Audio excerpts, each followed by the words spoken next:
So I've got a few things I wanted to talk about tonight that have to do with just day-to-day radon test placement. And some of the things are covered in the standard, but sometimes you run across things that aren't clearly defined. And so I thought we could talk about some of those. I hope you brought some questions because um, you'll have an opportunity if you'd like to ask. You run into situations that perhaps you're not quite sure, do I place it here, do I place it there, or you're having a problem with getting the kind of response from your real estate agents or your sellers or buyers, whatever that you're working on. So please feel free to put your questions in the chat box, and AJ is going to help me get to them all. So the first thing I actually wanted to address has to do with the minimum requirements for efforts to verify test conditions. And this comes from the ANSI standard, and you may or may not be certified through ANSI. You may not be certified at all. Maybe you're licensed through a state that has a licensing program. Maybe you are in a state that doesn't require certification. If that's the case, I hope you'll consider becoming NRPP or NRSB certified. If you go to the EcoSense website, ecosense.io, we've got courses there. InterNACHI has courses for you to get your certification. So be sure that you take advantage of having the credential needed for doing radon testing and providing that credibility that you'll need with your clients. So coming from the standard itself, whoops, sorry, I just came right out of my, there we go. There we go. So according to the standards, it says that the tester shall inform the responsible person of the required test conditions, that the tester shall post notification of a radon test in progress sign or notice in a conspicuous location, stating the required test conditions. And this is one that I wanted to take a moment to at least address. The tester shall request a signature on a non-interference agreement and note in the report whether the document was actually signed. And finally, the tester shall conduct visual inspections that evaluate observed conditions, document any deviations from the protocol, and any temporary conditions that might affect the result. And you're to do this both when you place the test device and when you come to retrieve it. So as I mentioned, I want to talk about this third bullet, the non-interference agreement, for just a minute. So on this slide, you can see over on the left, there's a sample non-interference agreement that comes straight from the ANSI radon measurement and home standard. And it's a template for you to create your own. And of course, there's also a radon test in progress door hanger, which you can create your own. You can have a printer make them and put your information on them as well, or you can buy them pre-made. And then over on the right, there's a copy of what I like to call an authorization agreement. So I call it a radon test authorization and non-interference agreement. So the idea here is that you're going to get someone to acknowledge with a signature that they agree, well, first of all, that they understand the test conditions and they agree to abide by them. I hear all the time where inspectors will place this on the counter, and if no one is at the property, then when they retrieve the test device, the document is still sitting there, and obviously no one signed it. So in today's technology world, it's not difficult to send these out in advance. So I really urge you to consider getting these out via email. And who do you send it to? Well, you can send it to your client, the buyer. I would make an effort to send it to the seller, which you may have to request information on who that is and how you can reach them, or the seller's agent or the buyer's agent. Send it to all of them if need be. But just let them know that you need a signature from someone who's going to take some responsibility for the property, that they understand the test conditions and agree to abide by it. Now, in the event you're thinking this sounds a little unreasonable, if the property's vacant, for example, the agreements are clear, and if you look at the one that we have, it does say that within reason, that you're going to take measures to maintain these test conditions within reason. So if you're looking at sending it to a real estate agent, no, we're not expecting them to sit there and monitor the windows for 48 hours or more, but they do have control of the lockbox. And there are frequently contractors coming in and out of the property to do other things to get it ready for a sale.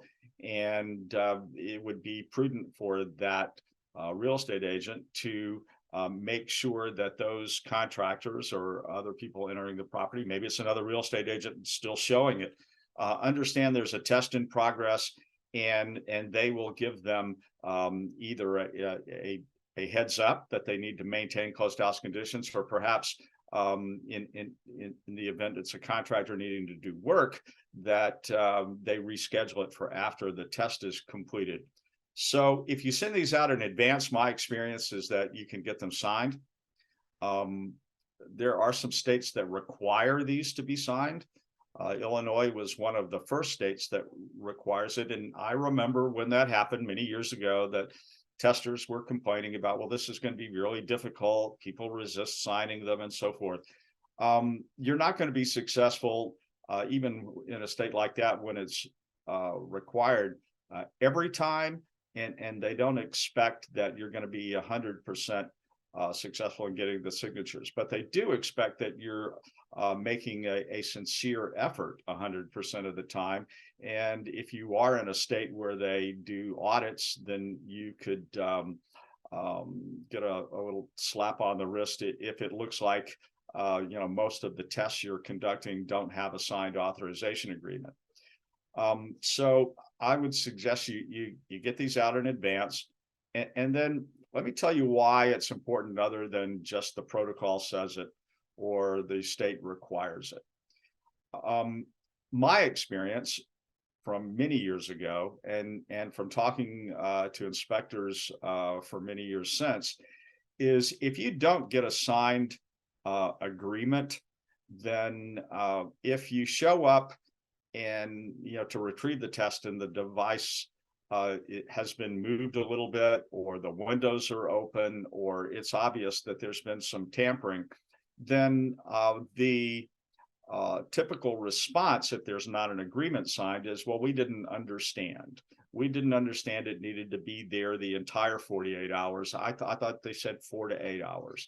Or we didn't understand you meant all of the windows. We just thought you meant the windows on the lowest level.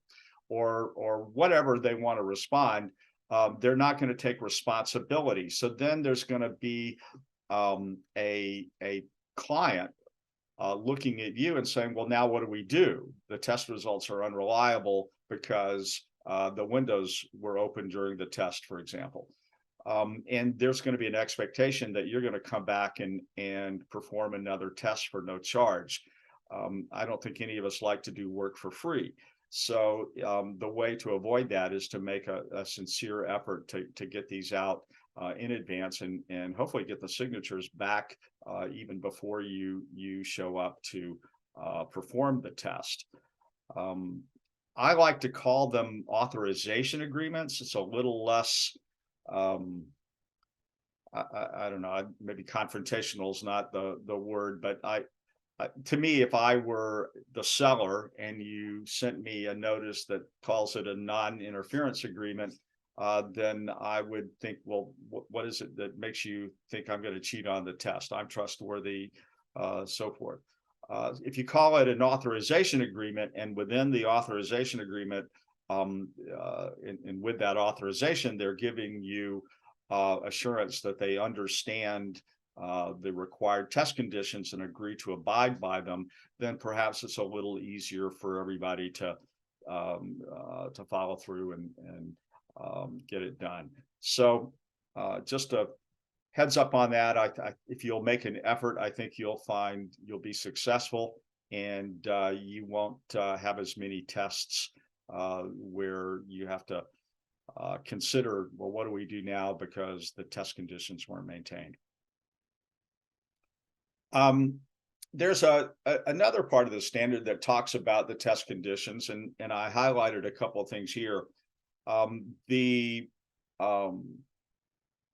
thermostat should be set to maintain normal occupied temperatures between 65 and 80 degrees.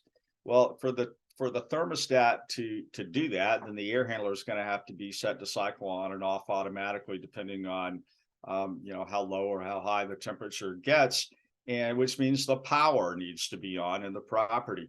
And I hear inspectors tell me, well, I run into a lot of homes where there's no power on, and I think I would do everything I could to make sure, if I were you, that you talk to people in advance as part of the preparation, and let them know, hey, the power really needs to be on for you to do a proper radon test, where you can indeed maintain that temperature between 65 and 80, and then there may be a heat recovery ventilation system, an energy recovery ventilator, something that does cycle some fresh air in as a routine part of that air handling system. That's supposed to be set for the lowest ventilation that occurs for any season. So if there's part of the year where that's completely shut off, then you would set that ventilation to not be on at all during the test. If it's adjusted to allow more air in certain times of the year than others, then again you want to have it set for the lowest ventilation condition that occurs. So think about that when you're talking to clients about taking that order. That ask some questions. Is the power on in the property, and so forth? If not, when will it be on? Is it temporary power? What's the situation that I'm going to be running into? This is a regulation from Illinois, and I like to bring this up because even though it's required in Illinois, it's good practice no matter where you are. In Illinois, there's a regulation that says short-term or long-term measurements shall be made at the same time in each lowest structural area suitable for occupancy. For example, a split-level building with a basement, a slab-on-grade room, and a room over the crawl space shall have measurements made in each of the foundation types: the basement, a slab-on-grade room, and a room over the crawl space. So the standard says you would test in the lowest level of the home that could be used as a living space. But that doesn't mean you can't sell the importance of testing, for example, in a room above the adjacent crawl space, or in a room on the adjacent slab addition.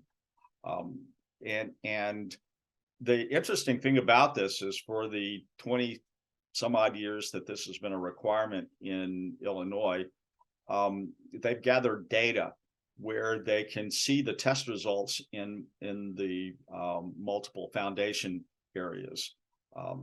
And there have been countless times where if they had only tested in the basement, for example, then it would have tested low and they would have assumed there was no problem, when in fact a simultaneous measurement in the room over the crawl space or in a room over the slab showed elevated levels. So it's a good practice. And I think a lot of home inspectors don't really think about, bringing this up. We figure, well, they're just going to want the cheapest possible test. One, if they do one, we've done well. I think you'll find clients out there that would appreciate you talking to them about the importance. So again, when you're taking the order, you perhaps would like to talk to them about, well, what kind of foundation does it have? Does it have more than one foundation type? But regardless, be prepared that you may run into that, and if you didn't talk about it in advance, perhaps you could talk about it when you arrive on site.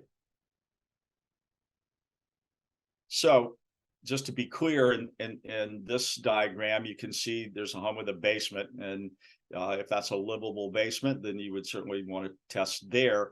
And then there's a crawl space area adjacent to that, and you would want to test in a room above that crawl space. If over there on the other side of the house, if there had been a slab addition, then you'd want to test in a room above that slab.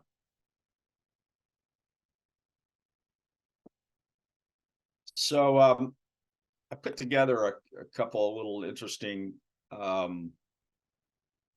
diagrams, at least they were interesting for me because I know that you're going to run into these, and you probably have. So in this particular floor plan, you'll see the lower floor, which is in the top right, has a 2-car garage, and then a foyer and stairs that go up to the next level. And the only room on that level is a laundry room. Now, perhaps that laundry room was so big that it also had space for an office, or it also had space for a sewing room, or something that could be occupied and be justified as a suitable place to test. But if it's really just a laundry room, remember we have a protocol that says, well, yeah, they go there and they do their wash, but that's not a place they spend any significant time. And there's a humidity issue that can be a problem with some detectors. So we wouldn't test there.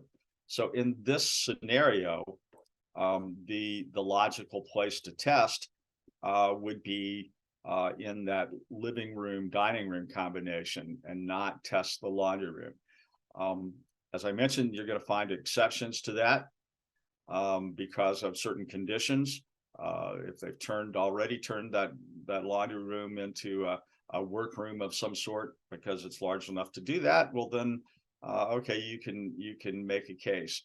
When in doubt, and you can talk to your client, the buyer, then that's a good thing to do rather than get into a situation after the fact. But as it's drawn up here, then the protocol would say you would test on the second floor rather than on that lowest level, when the only place other than the garage and the stairwell is a laundry room. Here's another situation where you've got a lower level with a garage and a kitchen, and then it does open into a great room, and then there's a floor above that. So in this situation, you would want to test there in that great room as far away from the kitchen as you can get without being too close to an exterior wall and so forth, all the other requirements you want to maintain. But I have had questions when I've done webinars and classes over the years where someone would say, well, I encountered a home where the lowest level only had the kitchen and a little breakfast area. And then there were stairs that went up to the main living area. So what would I do there if I'm not supposed to test kitchens? Well, the standard says that if you have a situation where you're going to test in a place that's perhaps a not exactly what the protocol says, then you need to document why you chose that place. So if it just said kitchen, and you didn't have the area down here that says great room, and it was just a little dining area there, then yeah, it would be suitable to test there. I would get as far away from the cooktop and oven as you could get, and perhaps where they might eat breakfast if there's a breakfast bar or a breakfast nook, and test there, and then document in your test report why you chose to test there. It was the lowest level. That was the most logical place to put it. You avoided humidity from the cooking, and that's why you placed it there.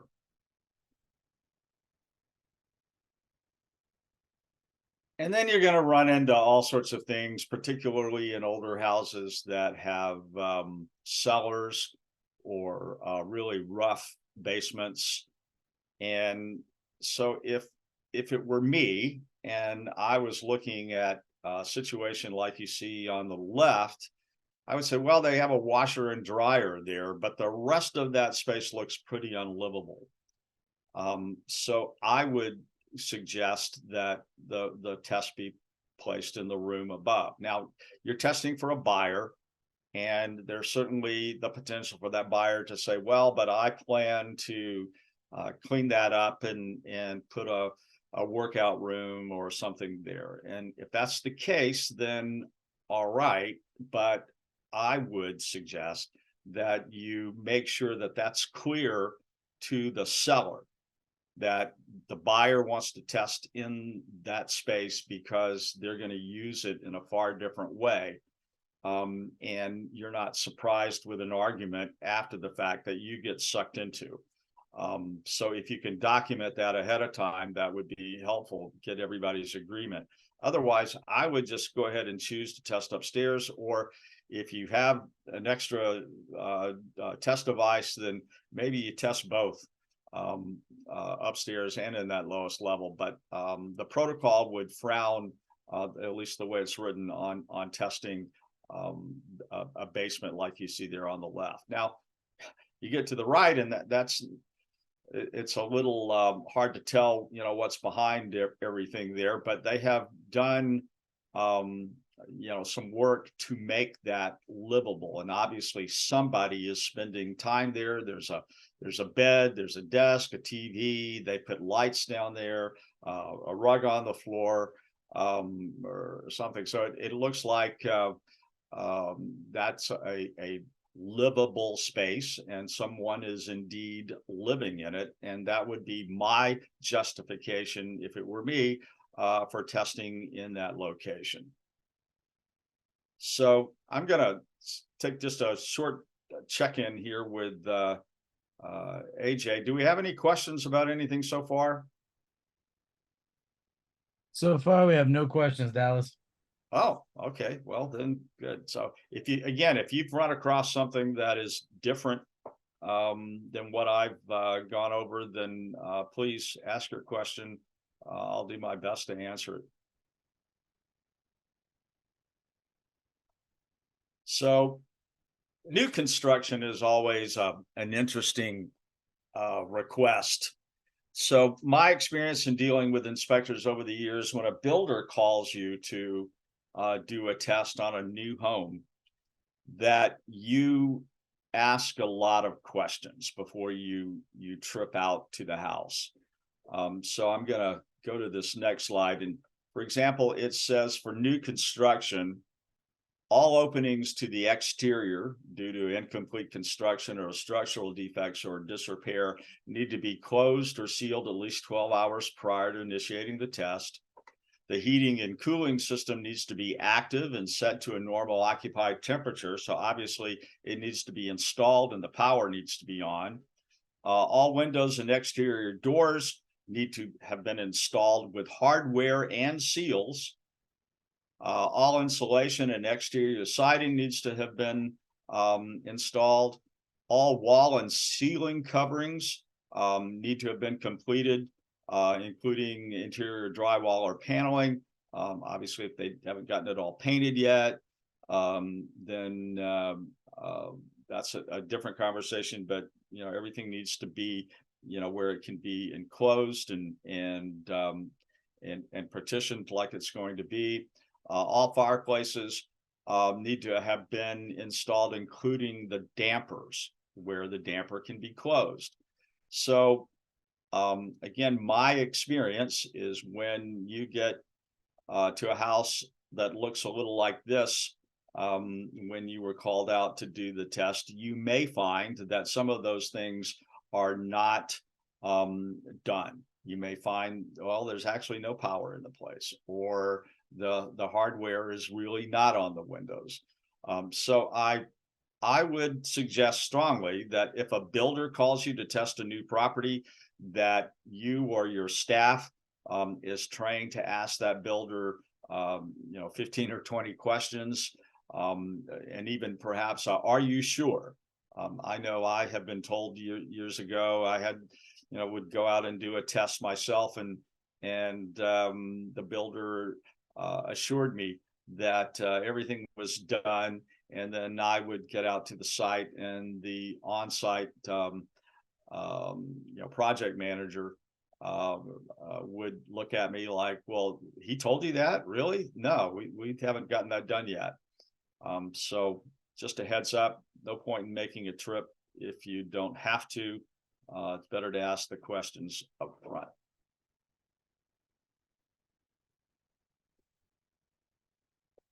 Here's another situation that is addressed in the standard. Let's suppose you had a building with 4 individually owned condominiums, and 2 on the right, 2 on the left, one stacked over the other. And let's say the owner of that bottom left condominium wants you to perform a radon test. Well, what do you do about closed house conditions? So the standard says that when testing only one or several units of a shared building, like a duplex or townhouse apartment, with occupied units above or below the ones to be tested, closed building conditions are required for all portions of the building, including dwellings above and below the tested unit.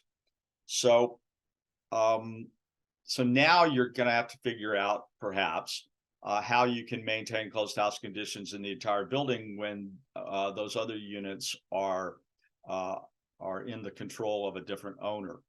So they put an exception in the standard for that situation. It says testing is permitted if closed conditions in the other units are beyond the control of the tester.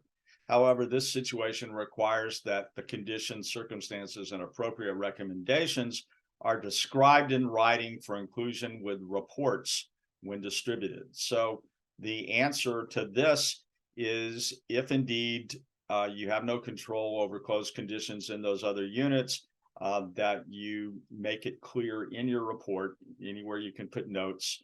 If you're using our equipment, we've got a place where you can put notes to include in the report, and you just describe the situation where it's clear that you cannot verify, or you observed closed conditions weren't maintained in the other units, and that's the best you can do.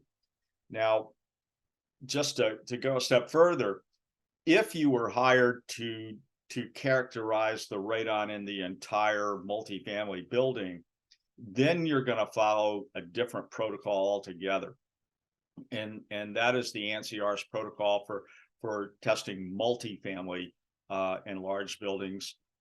If you go to standards.arst.org, standards.arst.org, then you can scroll through and see all of the different ANSI-ARS standards, and you can find the one for multifamily.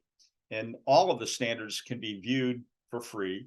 You can't download them or readily search them, but you can certainly open them up and scroll through and read them if you'd like. And you can purchase them if at that same site. I think they're typically around $50. If you are an ARST member, then your membership includes free copies or access. So you'll get the PDF versions for you to download and save on your computer without having to pay additional for them if you are an ARST member. It's good to know if you're not certified, then I would strongly recommend that you consider getting certified. In the meantime, I would definitely make sure that you're familiar with the standard. Spend a little time going through and make sure that you're clear and that you're following the standard and the doing your tests in an appropriate manner. Improper deployment. So let's think about this, and this is something that I think if you consider professionalism in addition to following the standard, then the clown on the left is placing a radon test device on the floor right at the sump. Well, that might be interesting for a mitigator to do some diagnostics, but is not a test suitable for determining whether the home should be mitigated. And then this is commonplace where instead of having a tripod or a stand, a TV tray, something to put the monitor on, a lot of testers just place it right on top of a 5-gallon bucket. Personally, I don't think a 5-gallon bucket looks very professional, but even if it did, a 5-gallon bucket is not a full 20 inches off the floor. I have seen where people put a box on top of the 5-gallon bucket and then put the monitor on top of that. If you have a device that has the ability to connect to a tripod, then I would suggest that looks a lot better, looks more professional. If you go to Amazon, you can find tripods for $12–15. It's not like it's gonna be a heavy burden on your budget, and you'll have them handy for placement and not have to look around for a paint bucket or something to put your test device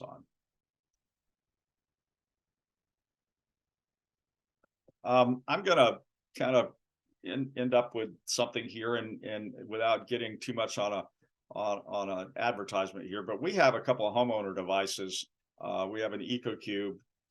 We also have an EcoBlue, and I invite you to go to our website and look at how they work and how they operate. And you may be asking your self, well, why would I care about homeowner devices? I do professional tests. So here's where I would like you to consider that this is an opportunity for you. So let's suppose you use our Radon I Pro, or you use some other company's professional monitor, and you do a very good 2 or 3 day test. You followed all the protocols, closed house conditions were maintained, and everything was done by the book. But when the test result is generated, the levels fall between 2 and 4 picocuries per liter. The standard says that if the results fall between 2 and 4, the client should consider mitigation. So let me make that clear. If the results are 4 picocuries per liter or higher, then the EPA recommendation says fix the building. If the levels are between 2 and 4, then the recommendation is to consider fixing the building. So if you've seen as much test data as I have over the many years, you know that radon concentrations can vary a lot throughout the day and night. They can vary a lot from week to week, from month to month, and certainly from season to season. So even if you did a great 2-day test it isn't necessarily reflective of what the concentrations are over a longer period. The protocol for testing in real estate transactions enables us to do the best we can in the short time frame that we have for getting the test done and the property evaluated before closing. And thousands and thousands of properties have been tested by home inspectors like yourself, where people have discovered the concentrations were high, and they went ahead and mitigated, and they got benefit from that. So the program is a success. That said, if it fell between 2 and 4, do you really know what it is over the longer period? So here's an opportunity where if you were to join, for example, our referral club, then you would be able to actually sell your client one of our homeowner devices at the lowest price they could buy it at. We'll even discount it to match whatever we have on Amazon and less. So we monitor that, and you can get a commission for doing it. We pay those commissions out every month via PayPal. So I was excited at the InterNACHI conference in Atlantic City last week, where we had one of our inspectors who uses our Radon I Pro run up to me and say, "Hey, I'm ready to buy another Radon I Pro. I made enough money over the years so far selling the homeowner devices that the commission is going to pay for another unit." Now, I can tell you that this home inspector is aggressive in selling them. She makes it very clear to her clients that they really need to have one, and she's passionate about it. But as a result, they trust her, and she sells a lot of those units and makes a commission off them. But more importantly than making the commission is the fact that you're doing a service for your client. You've been clear with them. You've done everything you can within the time constraints before closing, but now they have an opportunity, because these kind of devices are affordable today, that they can monitor their radon concentrations ongoingly from that point forward. And then there's another situation. So you know from experience, if you've been doing testing, that you're handing out test results that are elevated, and that the client is going to end up having or your client's going to end up insisting that the seller have the home mitigated in order to close the deal. Well, in that instance, the seller is typically hiring the mitigation contractor. They really don't care whether the mitigation contractor is competent, certified, trained, conscientious. They are looking for the smallest price, and to get a test result below the action level in time to present to the buyer before closing. So I would strongly recommend that when that occurs, that you explain to your client, well, okay, so they've mitigated it and you've got a test result, but how are you going to know the system is working from this point forward? Here's an opportunity for you to give your client a device, or provide them with a device that they can monitor their mitigation system for all the weeks and months and years after that, to make sure that it's working. And there are a couple of situations where the mitigation system may not be working, even though it was working indeed at the time of closing. For example, perhaps the mitigation or clearance test, the short-term test, was done in April or September, when the heat or the air conditioning wasn't really running, and the mitigation worked well. But in the coldest month of winter, when the stack effect is enhanced because of the temperature difference between inside and out, and Perhaps you've got some leaky return ducts down in the lower level that are sucking air from the basement, and changing that pressure relationship between the house and the soil, then the mitigation system is overwhelmed by the operation of the air handler, and it's no longer effective during the winter, or perhaps even during the summer. So you wouldn't know that if you didn't have a way to monitor it. And the standard, and as well as EPA recommendations, say that if a home is mitigated, then you should retest every 2 years.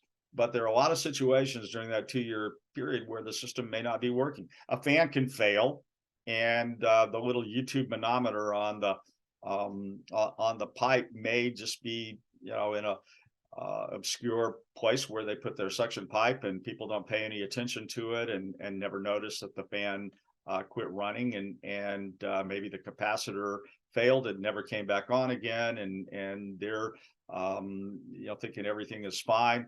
I've gone to garden shows, home and garden shows, where I was working with one of our large clients last spring, and I showed up to spend the day with him, and people would come by, and he was talking to them about radon, and they'd say, yeah, well, I had my home tested 5 years ago. I'm sure I have no radon. Well, did you have it mitigated? Oh yeah, I have a mitigation system, I know it works. Well, when's the last time you tested? Oh, it's been a number of years. So here's an opportunity I would invite you to consider. So if you go to our website, ecosense.io, you can join our referral club. There's actually a little menu button at the top, referral club. Click on it, fill out a little form. Somebody will get back in touch with you. We'll help you with a discount code that will track everything to you. You can give your clients that discount code. We'll set it up also with an automatic button to put on your website. And if they click on that button and buy from you through your website, then it'll automatically track the sale, and you'll get your commission that way. But it's a great service, and I urge you to consider it. Thanks. Take care, AJ.